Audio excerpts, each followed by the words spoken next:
शव यात्रा। अमरपुर नाम के एक गांव में विमल हलवाई अपने 2 छोटे बच्चों और बीवी के साथ रहता है।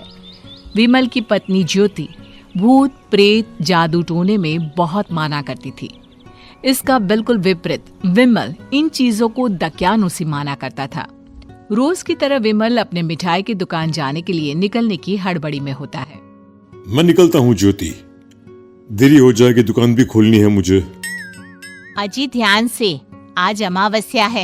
रास्ते में कोई कपड़ा या कुछ भी गिरा हो तो उसे लांग मत दीजिएगा, बगल से चले जाइएगा। अरे ऐसे तो तुम मुझे पागल ही कर दोगी क्या? हाँ, मैं नीचे देख कर चलूं कि सामने से कोई गाड़ी घोड़ा आकर मेरे ऊपर से चला जाए? दोनों हालत में तो मेरी ही मौत है। अरे क्यों सुबह सुबह इतनी अपसुगनी बातें कह रहे हो जी? मेरे गांव में तो ऐसा आंखों के सामने होता हुआ देखा है मैंने, इसीलिए कहती हूँ, वरना मुझे क्या, पड़ोसी को तो नहीं कहना चाहती मैं। पति हैं आप मेरे, इसलिए बोल रही हूँ। विमल अपनी मिठाई की दुकान चला जाता है। दुकान पर पहले से ही ग्राहकों की लंबी लाइन लगी हुई थी।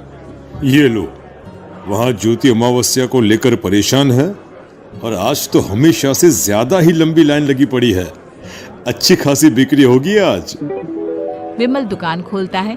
एक के बाद एक ग्राहक उसकी दुकान पर मिठाई ले रहे होते हैं। तभी गांव की एक बूढ़ी औरत विमल से कहती है, जिस तेजी से बिक्री हो रही है, कहीं किसी की नजर ना लग जाए, नींबू मिर्ची टांग ले। अरे क्या चाची तुम भी, ये सब नजर बजर कुछ नहीं होता है। कैसे लोग हैं मेरे आसपास। अपनी दुकान से शाम को विमल हंसते कूदते वापस घर आता है। हाँ, आज तो अच्छी खासी बिक्री हुई है। 1 महीने में जितनी बिक्री होती है, एक ही दिन में आज उतने पैसे कमा लिए मैंने। ये तो बहुत अच्छा हुआ जी, आज ही घर की नजर उतारी है मैंने। बिक्री तो अच्छी होनी ही थी। अच्छा, तुम खाना लगा दो, सारा माल बिक चुका है। मुझे शहर जाना होगा, कुछ चीजों की जरूरत पड़ेगी। रात भर मिठाई बनाऊंगा, तब जाकर कल सुबह दुकान खोल पाऊंगा। खाना खाकर विमल शहर जाने के लिए निकल पड़ता है। सुनिए जी, ध्यान से जाइएगा। चौरस्ते पर किसी जादू टोने की चीज पर पैर मत रख दीजिएगा। हे भगवान, हद हो गई ज्योति, ये तो मैं जा रहा हूं। विमल गुस्से से शहर जाने निकल पड़ता है। रात का काला घना अंधेरा, चांद की एक भी किरण ना होने के कारण अंधेरे में कुछ भी देख पाना मुश्किल था। जंगल के बीच के एक अधकच्चे रास्ते से विमल जा रहा होता है।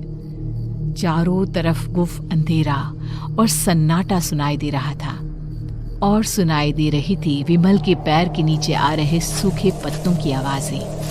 तभी अचानक दूर से उसे कुछ आवाजें सुनाई देती है। अरे, ये इतनी रात को जंगल के रास्ते कौन जा रहा है? शायद कोई टोली होगी।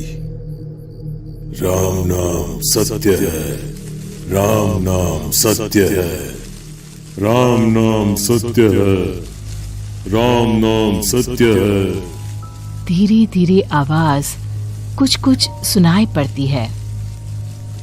आवाज धीरे धीरे और नजदीक आती सी लगती है। विमल देखता है कि उसके सामने से सजी धजी सफेद कपड़े में लिपटी एक अर्थी निकल रही है, जिसके साथ 5 लोग ही थे। 4 आदमियों ने उसे कंधा दिया हुआ था। एक मटका लिए आगे आगे बढ़ रहा था। विमल के बिल्कुल सामने आकर अर्थी रुक जाती है। उसमें से एक आदमी विमल से कहता है, अरे भाई, जरा अर्थी को कंधा लगाना, मैं बहुत थक गया हूँ, बड़ी मेहरबानी होगी। हाँ भाई, कंधा तो मैं लगा दूं, पर रात को 12 बजे ये शव यात्रा, इस समय कौन अर्थी ले जाता है? तभी विमल को ऐसा लगता है कि शव में से आवाज आई, ये आवाज। मजबूरी है भाई, आप कंधा दीजिए, मैं रास्ते में सब बताता हूँ आपको। विमल अर्थी को कंधा दिए चल रहा होता है कि उसे ऐसा लगता है कि हाथ में मटका लिए जो आदमी शव के आगे चल रहा है उसके पैर उल्टे हैं। क्या हुआ भाई, हकला क्यों रहे हो? वो आपके साथी के पैर उल्टे। विमल अपनी बात पूरी भी नहीं कर पाता कि वो देखता है कि उस आदमी के पैर तो सीधे ही हैं। अरे नहीं, कुछ नहीं, मुझे शायद वहम हुआ होगा। धीरे धीरे सब आगे बढ़ रहे होते हैं। तब विमल को अचानक लगता है मटके में से एक हाथ बाहर आ रहा है। विमल घबरा जाता है। इसके पहले वो कुछ बोल पाता, कल्लू कहता है, मेरा नाम कल्लू है। हम 6 दोस्त थे, जिसमें से एक को तो तुम सोया हुआ देख रहे हो। इतनी पक्की दोस्ती थी कि जैसे हम सब सगे भाई हैं। पर किस्मत का कोई क्या कर सकता है। आज से 4 साल पहले एक नदी में हम सब नहाने गए थे, जिसमें डूबकर राजेश की मौत हो गई। किसी मजबूरी के कारण हमें उसकी अर्थी को रात को ही शमशान घाट ले जाना पड़ा। हम 5 उसे ले जा रहे थे। 4 साल पहले आप 5 में मैं कुछ समझा नहीं। मंकू अपनी गर्दन पीछे घुमाकर अपनी आंखें बड़ी बड़ी कर विमल से कहता है, अरे भाई, पूरी कहानी खत्म होने दो, फिर बीच में बोल लेना, ठीक है? तभी रास्ते में एक हादसे में अपने दोस्त के साथ हम सभी मर गए। वो सामने देखो, हमारा दोस्त। विमल सामने देखता है। उसे दिखता है कि एक ऐसा आदमी जिसका शरीर कई जन्मों से पानी के अंदर रहने के कारण सफेद पड़ गया है। उसकी आंखें बाहर की ओर निकली हुई थी। फिर ये अर्थी किसकी है? अर्थी के साथ के लोग अर्थी को नीचे रखते हुए एक साथ विमल की ओर देखते हुए कहते हैं, तुम खुद ही देख लो। विमल शव पर से सफेद कपड़ा हटाता है। शव की जगह खुद को ही देखकर विमल के होश उड़ जाते हैं। वो शव विमल की ही थी।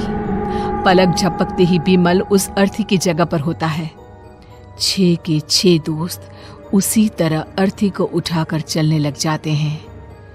राम नाम सत्य है। राम नाम सत्य है। राम नाम सत्य है।